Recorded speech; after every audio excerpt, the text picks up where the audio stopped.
दोस्तों नमस्कार। मैं नासुरांचली कथा कहानी और उपन्यास के इस अंक के साथ पुनः हाजिर हूँ। दोस्तों इस समय हम लोग सुन रहे हैं उपन्यास चरित्रहीन, जिसे लिखा है बंगला साहित्यकार शरदचंद्र चट्टोपाध्याय ने। दोस्तों मैं इस उपन्यास के अब तक 30 कड़ियों का वाचन अपने वाचन के पिछले क्रम में कर चुका हूँ, जिसे आप कथा कहानी और उपन्यास के चैनल पर सुन सकते हैं। तो अब लीजिए सुनिए इस उपन्यास के 31वें भाग का वाचन मेरे अर्थात नासुरांचली के स्वर में। 5-6 दिन बाद एक दिन मध्याह्न में दिवाकर ने किरणमयी के कमरे में जाकर आश्चर्य के साथ देखा। वह अत्यंत ध्यान लगाकर एकाग्रचित्त से भूमि पर बैठी हुई एक हस्तलिखित मूल संस्कृत रामायण पढ़ रही है। किरणमयी साधारण गृहस्थ घर की स्त्रियों की अपेक्षा अधिक पढ़ी लिखी है और बंगला अंग्रेजी दोनों भाषाएं अच्छी तरह जानती है। यह बात दिवाकर जानता था, लेकिन इस कारण ही हाथ की लिखी संस्कृत पोथी पढ़ने की योग्यता भी अच्छी तरह है, ऐसी बात दिवाकर ने स्वप्न में भी नहीं सोची थी। पल भर में आश्चर्य और श्रद्धा से झुककर वह वहीं बैठ गया। किरणमयी ने हाथ के पन्ने को ठीक स्थान पर रोककर मुंह ऊपर उठाकर कहा, अचानक ऐसे असमय में कैसे आए? दिवाकर ने जरा कुंठित होकर कहा, तुम पढ़ रही हो यह मैंने नहीं सोचा था भाभी।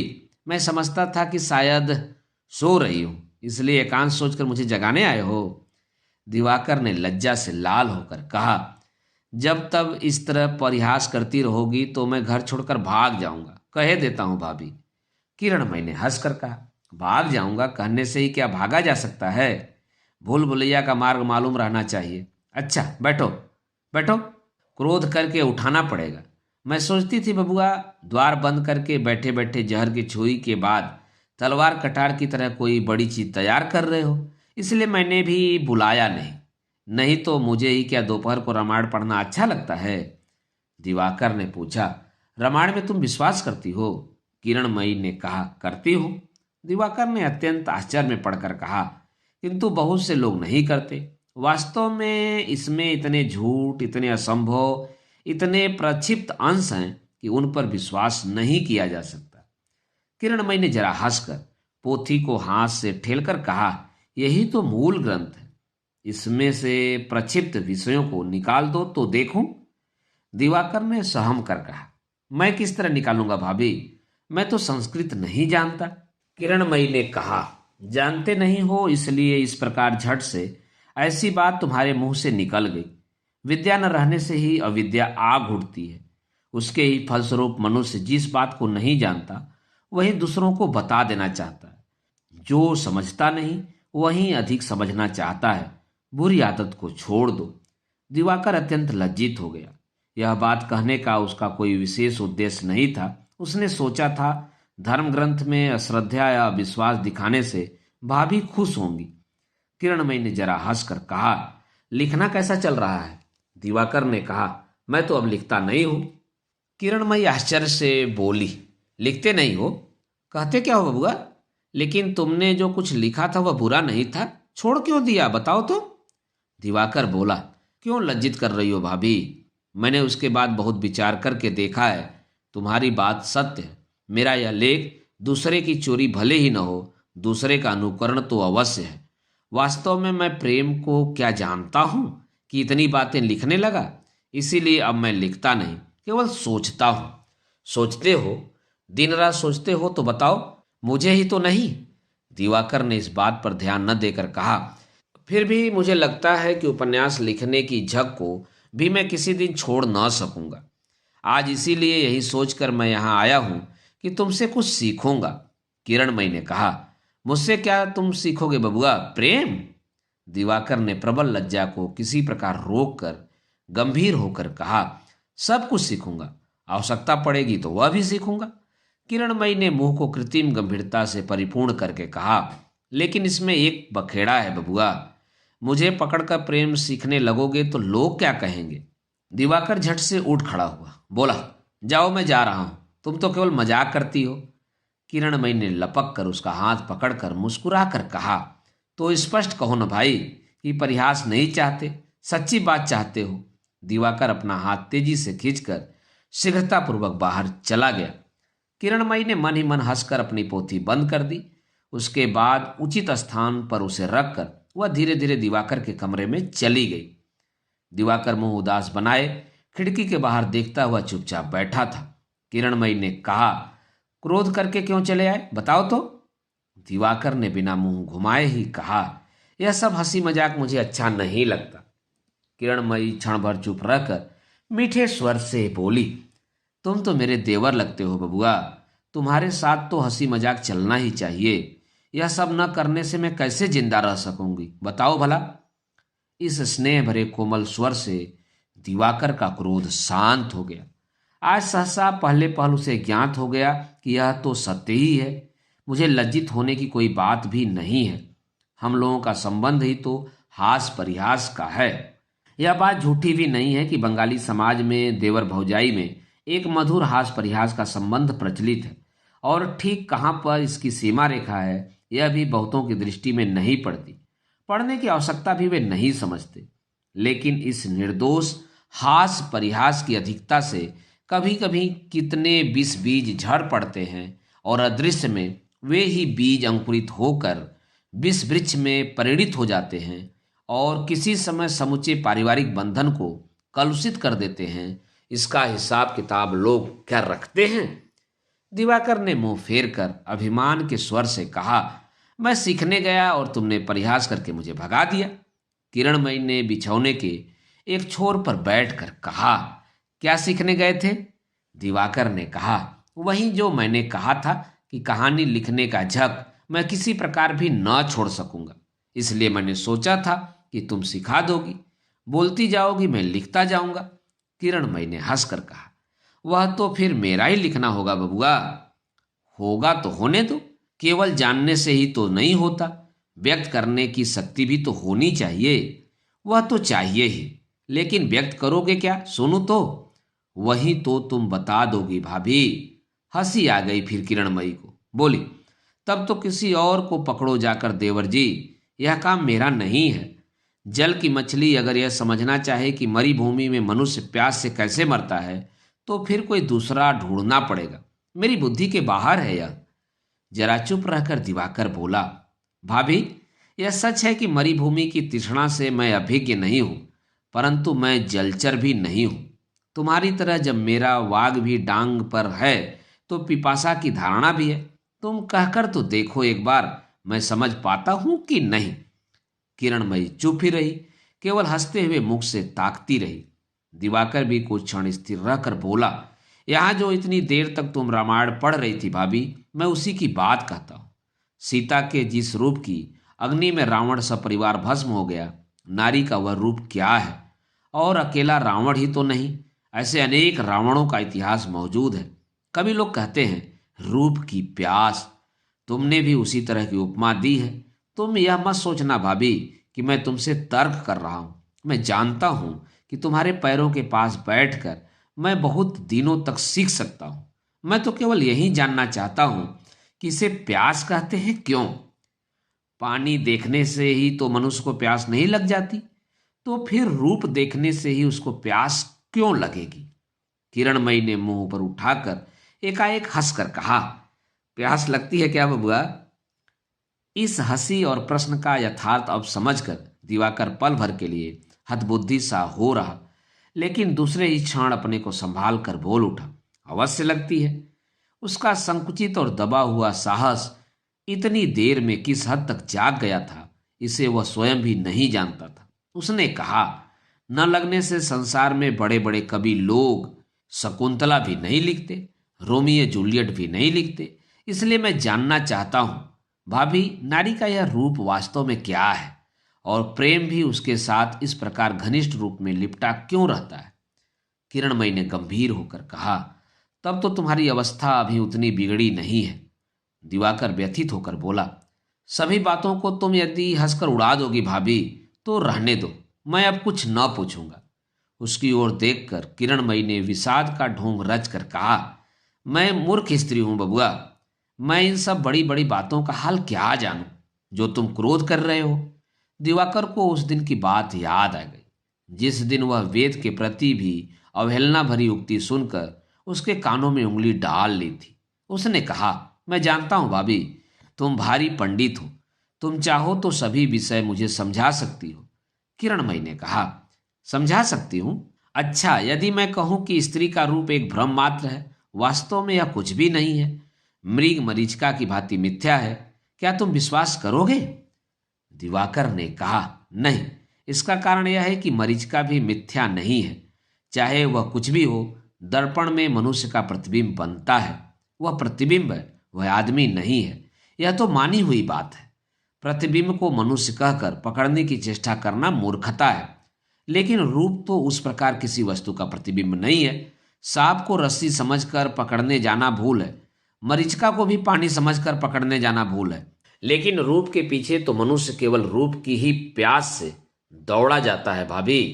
किरणमयी ने कहा, बबुआ, अभी तुमने दर्पण में प्रतिबिंब देखने की उपमा दी है। जिस दिन तुम समझ जाओगे कि रूप भी मनुष्य का प्रतिबिंब ही है, मनुष्य नहीं है, उसी दिन प्रेम का पता पाओगे।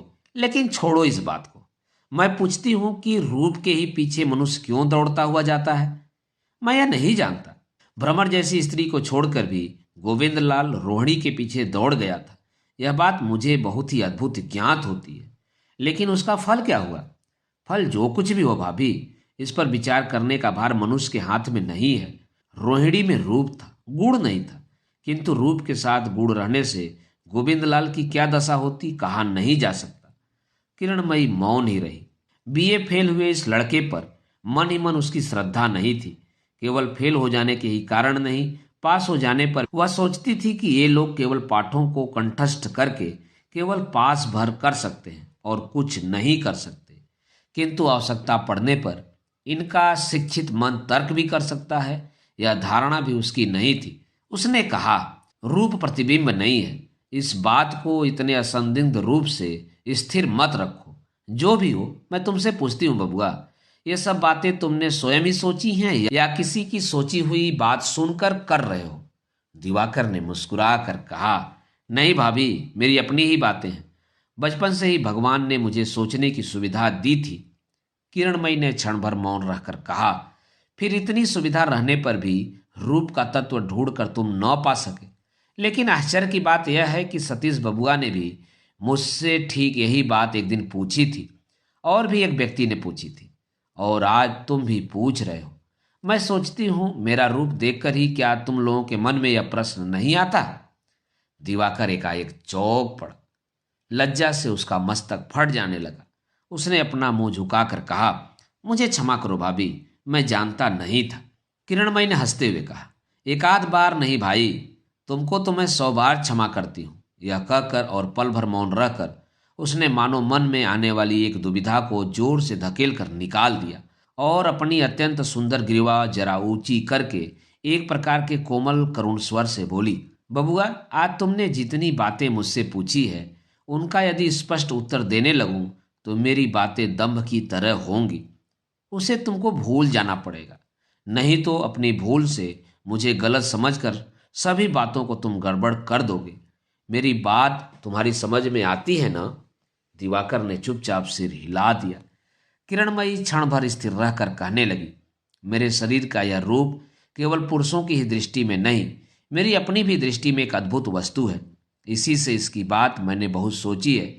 जो कुछ मैंने सोचा है संभवतः वही ठीक भी है, हो सकता है नहीं भी हो, लेकिन वह जो कुछ भी हो, अपनी इस भावना को जब एक देवर से कहने में मैंने संकोच नहीं किया, तब तुमसे कहने में भी न हिचकूंगी।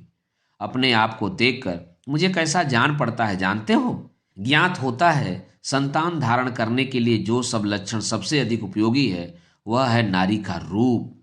सारे विश्व के साहित्य में, काव्य में यही वर्णन उसके रूप का वास्तविक वर्णन है। दिवाकर मौन होकर निहारता रहा। किरणमयी उसके स्तब्ध मुख पर नवीन यौवन की सद्य जागृत क्षुधा की मूर्ति अकस्मात अनुभव करके संकोच से एकाएक रुक गई। लेकिन पल भर में दूसरे ही क्षण उस भाव को बलपूर्वक दबाकर बोली, वास्तव में बबुआ, इसी स्थान पर मानव रूप का एक छोर दिखाई पड़ता है। इसलिए नारी का बाल्य रूप मनुष्य को आकर्षित करने पर भी उसे उन्मत्त नहीं करता। फिर जबकि वह संतान धारण करने की उम्र पार कर जाती है, तब भी ठीक यही दशा हो जाती है। सोचकर देखो बबुआ, केवल नारी की ही नहीं, पुरुष की भी यही दशा है। नारी का तभी तक एक रूप रहता है जब तक वह संतानों उत्पादन कर सकती है। यह सृष्टि करने का सामर्थ्य उसका रूप है, यौवन है, सृष्टि करने की इच्छा ही उसका प्रेम है। दिवाकर ने धीरे से कहा। लेकिन किरणमयी बीच में ही रोककर बोल उठी। नहीं, लेकिन के लिए इसमें स्थान नहीं है। विश्व चराचर में जिस ओर इच्छा हो आंखें उठाकर देखो, वही एक बात मिलेगी बबुआ। सृष्टि तत्व की मूल बात तुम्हारे सृष्टिकर्ता के लिए रहे, लेकिन इसके काम की ओर एक बार ध्यान से देखो। तुम देखोगे इसका प्रत्येक अणु परमाणु निरंतर अपने को नए रूपों में सृजन करना चाहता है। किस प्रकार वह अपने को विकसित करेगा, कहाँ जाने से, किसके साथ मिलने जुलने से, क्या करने से यह और भी सबल और उन्नत होगा, यही उसका अविराम उद्यम है।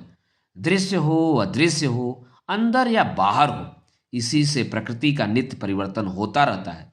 और इसीलिए नारी में पुरुष जब ऐसा कुछ देख पाता है, ज्ञान से हो या अज्ञान से हो, जहां वह अपने को अधिक सुंदर और सार्थक बना सकेगा, तो उस लोभ को वह किसी प्रकार भी रोक नहीं पाता।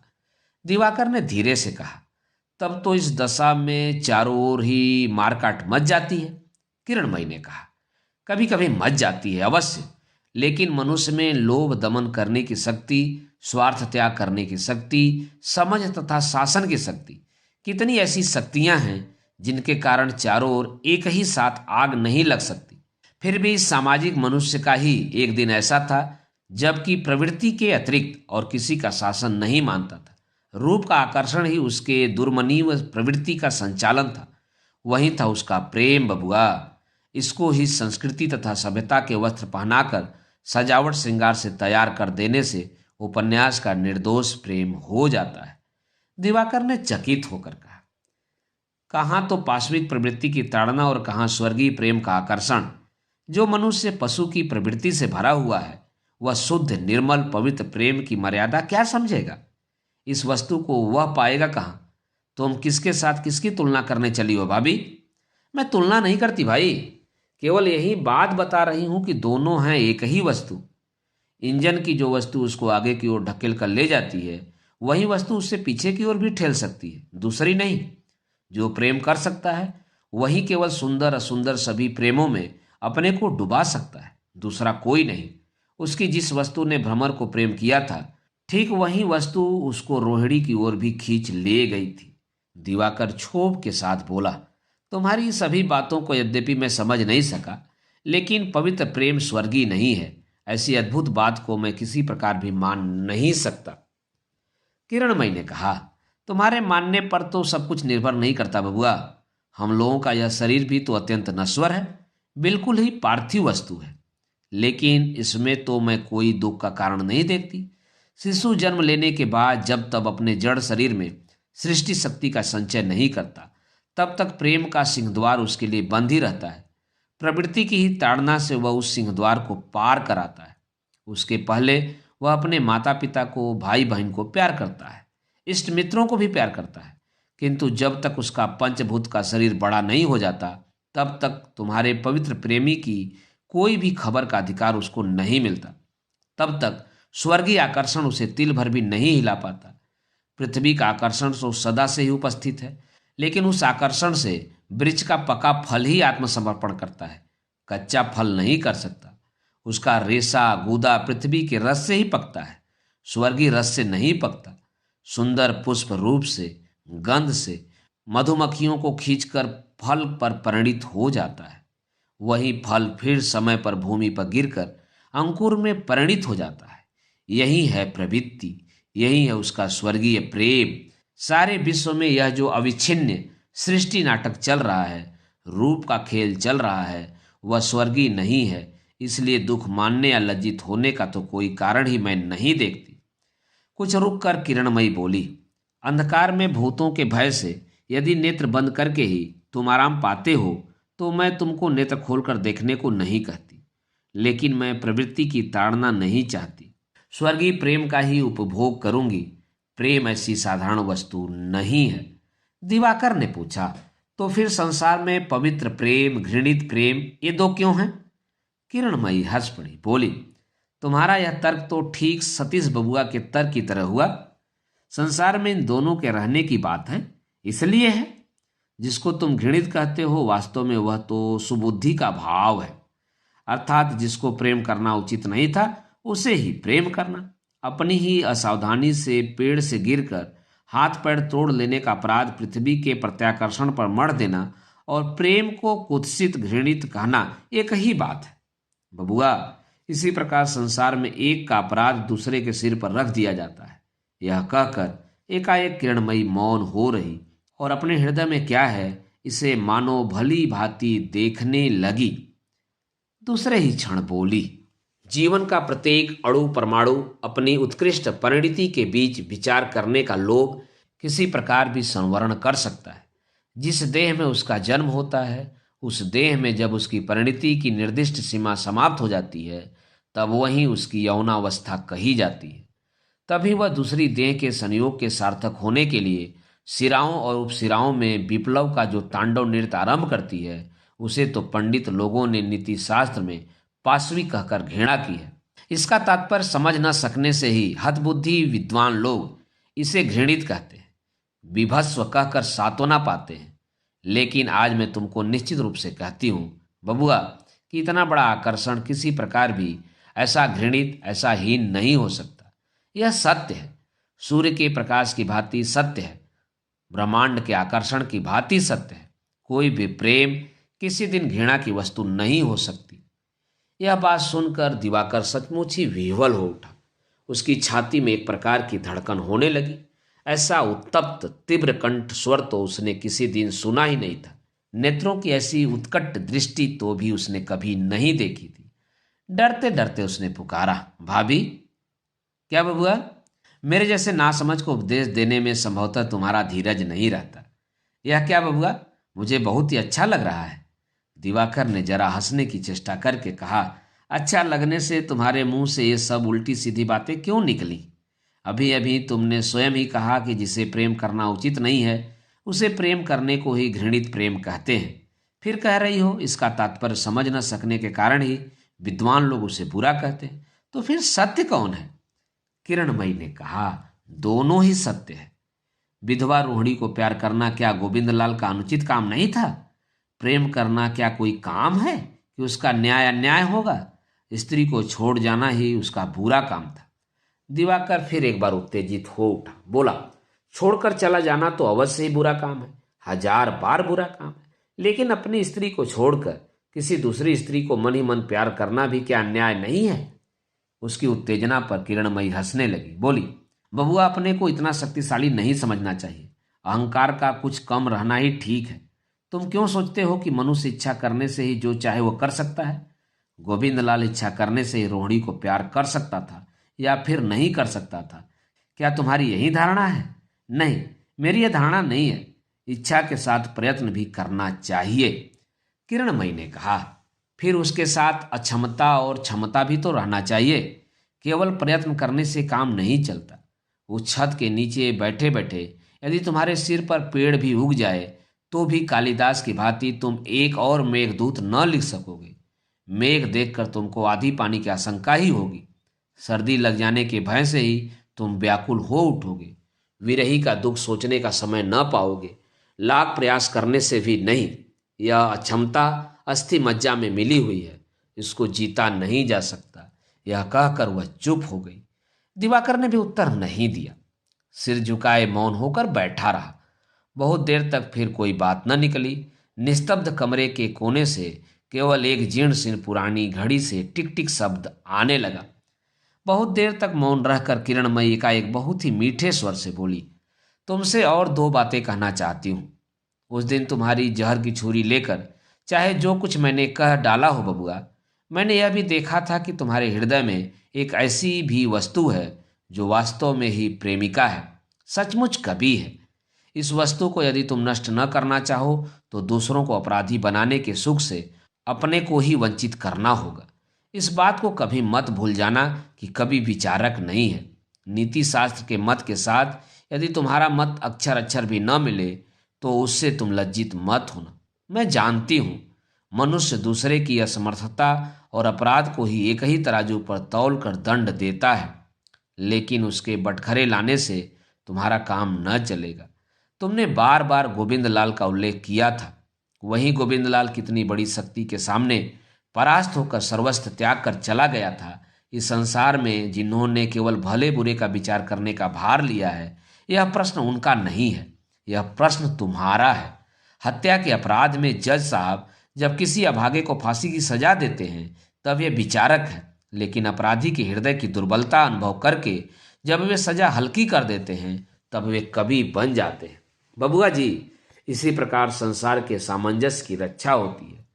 इसी प्रकार संसार की भूलें, भ्रांतियां और अपराध असहनीय नहीं होने पाते। कवि केवल सृष्टि ही करता है, यह बात नहीं है। कवि सृष्टि की रक्षा भी करता है। जो स्वभावतः सुंदर है उसको जैसे और भी असुंदरता के साथ प्रकट करना उसका काम है। जो सुंदर नहीं है उसको असुंदर के हाथों से बचाना भी उसका काम है। दिवाकर ने जरा सोचकर कहा, इस दशा में क्या अन्याय को प्रसन्न देना न होगा? किरणमयी ने कहा, ठीक मैं नहीं जानती, हो भी सकता है। सुनती हूं मन के विरुद्ध अत्यंत घृणा उत्पन्न कर देना भी संभवतः कवि का ही काम है, लेकिन अच्छे के प्रति अत्यंत लोभ जगा देना क्या उसकी अपेक्षा बड़ा काम नहीं है? इसके अतिरिक्त जब तक इस संसार से पाप बिल्कुल ही न मिटा दिया जाएगा, जब तक मनुष्य का मन पत्थर न बन जाएगा, तब तक इस पृथ्वी में अन्याय, भूल भ्रांति होती ही रहेगी और उसे क्षमा करके प्रशय भी देना ही पड़ेगा। पाप दूर करने की शक्ति भी नहीं और सहन करने का सामर्थ्य भी न रहेगा तो उससे ही क्या कोई सुविधा होगी बबुआ? दिवाकर ने उत्तर दिया, सुविधा ही तो सब कुछ नहीं है। असुविधा में भी तो न्याय धर्म का पालन करना चाहिए। जो शुभ है, जो निर्मूल है, जो सूर्य के प्रकाश की भांति है, उसको सबसे ऊपर स्थान देना उचित है। किरणमयी ने कहा, नहीं, यदि पाप मनुष्य के रक्त के साथ न लगा रहता तो उस दशा में तुम्हारा कहना ही सच होता। एक न्याय के अतिरिक्त संसार में और कुछ भी न रहने पाता। दया, माया, क्षमा आदि चित्तवृत्तियों के नाम तक के भी किसी को ज्ञात न रहते। तुम सूर्य के प्रकाश के श्वेत रंग के साथ न्याय की तुलना कर रहे थे, लेकिन क्या श्वेत सब रंगों के मेल से नहीं बनता?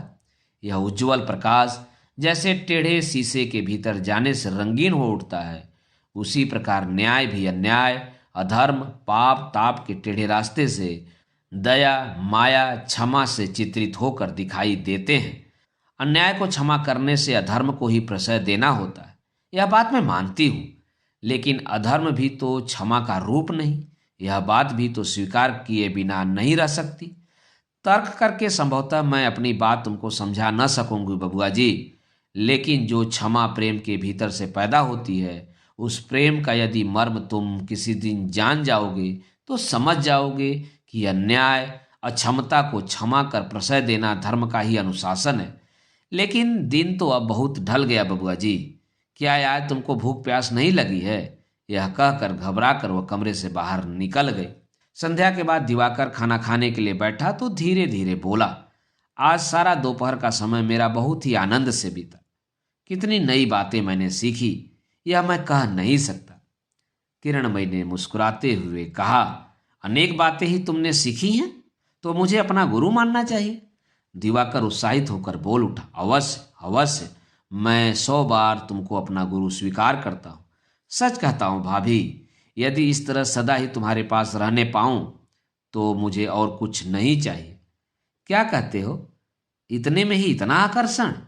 दिवाकर का चित्त उसकी बातों की धारा में मग्न हो गया था। सरल मन से बोला, तुमको छोड़कर एक दिन भी मैं कहीं न रह सकूंगा भाभी। किरणमयी हंस पड़ी और बोली, चुप चुप, यदि कोई सुन लेगा तो चकित हो जाएगा। दिवाकर होश में आकर अत्यंत लज्जित हो गया।